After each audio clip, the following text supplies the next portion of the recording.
Pedagogy.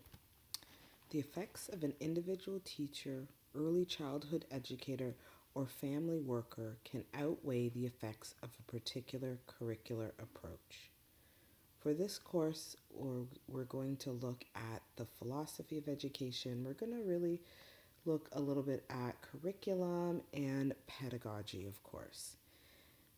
When we think of this quote that came from the original elect document, it really emphasizes the fact that you, as the educator, are the key to that child's development or to their success within that setting. Your impact, your efforts with that child really outweigh whatever philosophy, whatever model of education, early childhood education is used. And that is great significance. With the philosophy of education, we just finished personal philosophies and really understanding what it means, what our personal philosophy means, what impacts it, and how we created it, how it was built. We talked about the personal philosophy and that the philosophy also of education is that study of the purpose, process, nature, and ideals of education. It is something that we use to further develop our society, and it helps us to have a more broad process for the human existence and understanding our world. Paradigms are a framework, and it's something that is a pattern, a model, something that can be mimicked. Some of the frameworks that we have looked at are How Does Learning Happen is a framework, Elect was a framework. So these are some of these models that we use to have others imitate. When we think of a paradigm shift, it's a change, a significant change in a discipline or a group. So when we think about a paradigm shift, one big paradigm shift was when we moved from the Day Nurseries Act to the Child Care and Early Years Act. That was a big shift because it was that evolution and modernization of childcare. Another big shift, if you think about that in terms of the early childhood sector, would be when the College of ECE was formed. Prior to that, there was no governing body for early childhood education, and there was no oversight for early childhood educators. And with that, with the shift in that paradigm, they had created a governing body for early childhood educators. They have registered our profession, so they have regulated the profession, so you would be a registered early childhood educator. They protect the name of being a registered early childhood educator. Nobody can use that name if they're not registered. There's a disciplinary panel for us to upkeep the code of ethics and standards of practice. So before that, they didn't have that. And they also added the idea or concept of the early childhood educator and the College of ECE being that governing body into the Education Act. They created the Early Childhood Educators Act, and they've also embedded it into the Child Care and Early Years Act for licensed childcare in Ontario. The changes to a paradigm in education, the most significant issues relating to learning, and that's where we have changes, where something has to happen, something needs to change, something needs to be enhanced, and teachers needing to teach to how children learn, have them evolve and to learn and grow for what they do need in the future. So not just teaching because you want it, whatever they want to teach, or teaching, cookie cutter lessons. It's really teaching for what children need to learn in the future. For curriculum and pedagogy are often used together, and you see them together in literature or resources, but they're not the same thing. Curriculum is the content of that learning. It's the sum total of that learning, so the environment, the experiences, activities, interactions, and events, whereas pedagogy is the pathway to making curriculum. It's what we do that's purposeful, to make learning meaningful for children. So when we look at that curriculum or that curricular approach, that's what we're doing in the environment, right? What we're doing to enhance learning, play, and interaction. And pedagogy the content of that, and pedagogy is the method or the pathway. Some definitions of pedagogy are the function of work of a teacher, teaching, so the art of teaching, education, that instructional message. And this is why that whole framework, um, the minister's policy statement, and that framework is called Ontario's pedagogy, because, or sorry, also, how does learning happen? That whole document is written as a question. It is the process, it is the method. How are we going to make learning happen? How do we make learning visible?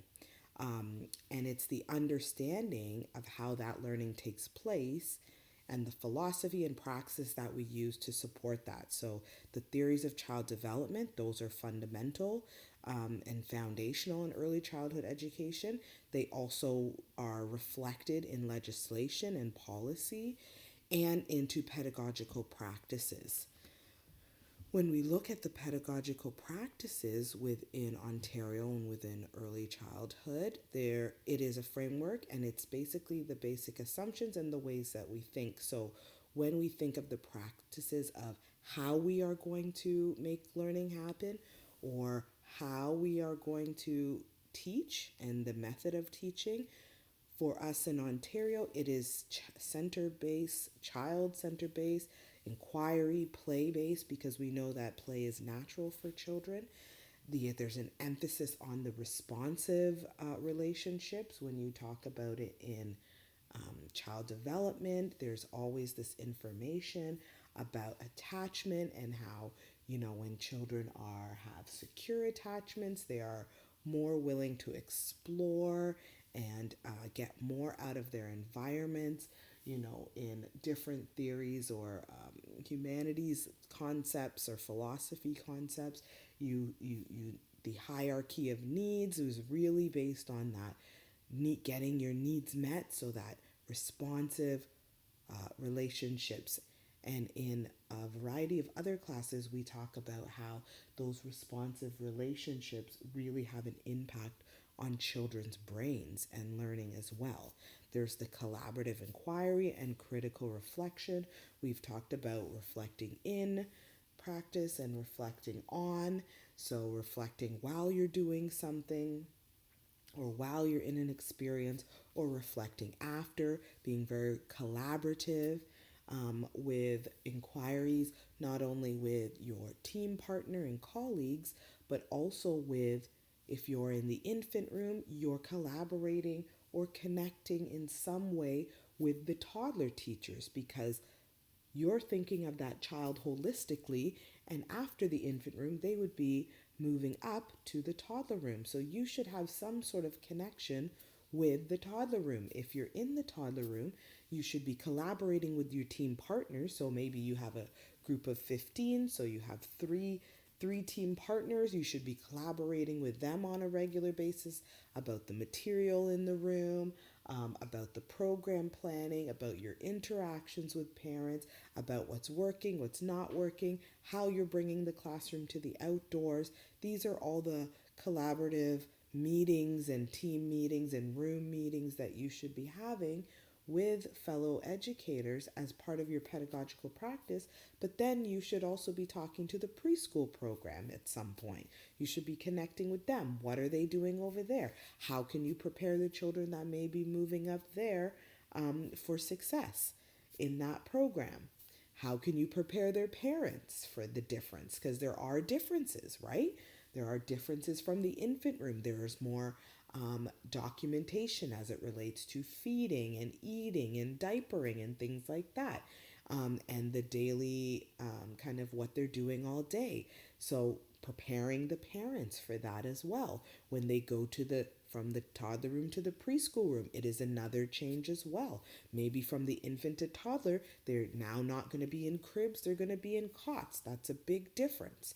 When you go from the toddler to preschool, another big difference, right?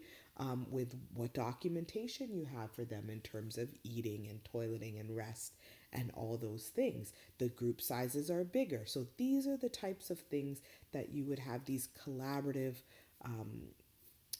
moments with, those communities of practice with your fellow educators and asking questions and really just digging in so that you are being reflective on your practice and reflective on your interactions and the interactions of the children within the program.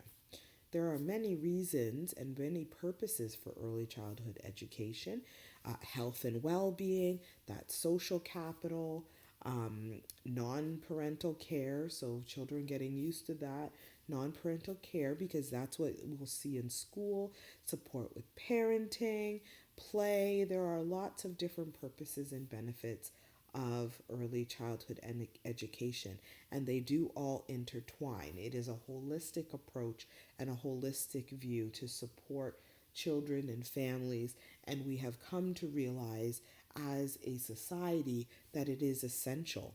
Early childhood education is essential. We do have kindergarten to grade 12, but how did the children get to kindergarten stage? They had to go through that whole early childhood stage. And that was their preparation. As we know, the brain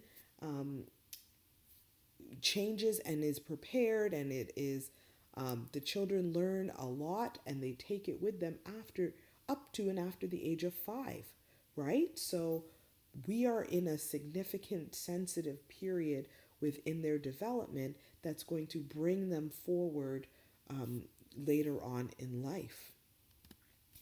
For Ontario's pedagogy, as we were talking about, we have How Does Learning Happen, which is the minister's policy statement, and it talks about programming and pedagogy and what each program is saying they're going to do for children and families comes out of their program statement.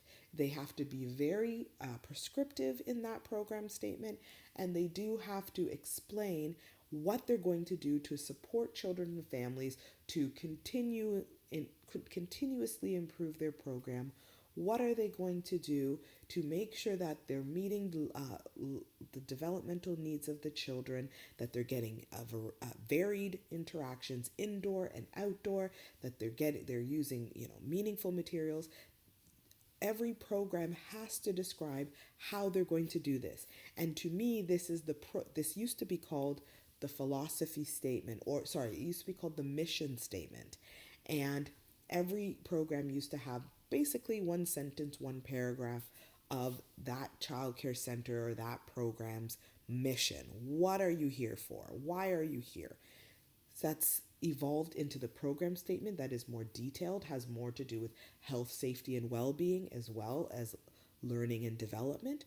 But then the program statement is almost the same for what your personal philosophy statement is, or your personal philosophy that you just finished. It's you telling us what is your mission as an educator? Why are you here? What are you going to be doing in these programs? Part of that pedagogy that we have in Ontario includes that critical reflection we just looked at. It includes that collaborative inquiry, and it includes the pedagogical documentation. So we've talked about the critical reflection and the collaborative inquiry. So, a little bit about the pedagogical documentation. This is about recording events. It's making meaning of children's learning, about how children think. You're trying to understand how they think and how they learn. It actually offers a process, and you're exploring questions about children. You're using questions to help you. You can do your pedagogical documentation in a variety of ways. Sometimes it's visual, cameras, things like that. Sometimes you're writing anecdotal notes, but it's really using those questions to help frame and support your planning and really understanding that complexity of children and their experiences throughout your learning environment. It will support you in very much including child development as well as your views of children and really trying to understand and capture what is happening in that learning environment. If you get, give, and if you learn, teach. So, really ending off this lecture on that quote about learning, gathering all this information that you have with different philosophies and how we got here, and really implementing that and applying that to your teaching and to your personal philosophy. Your personal philosophy is not a closed document, it's an open document that will grow and change as you have different experiences. But the foundation of your personal philosophy is your background, your culture, your experiences, everything that has shaped how your childhood was, possibly how you view children. These are the foundations of your personal philosophy that will evolve as you gain more experiences reflecting in and reflecting on practice in early childhood education.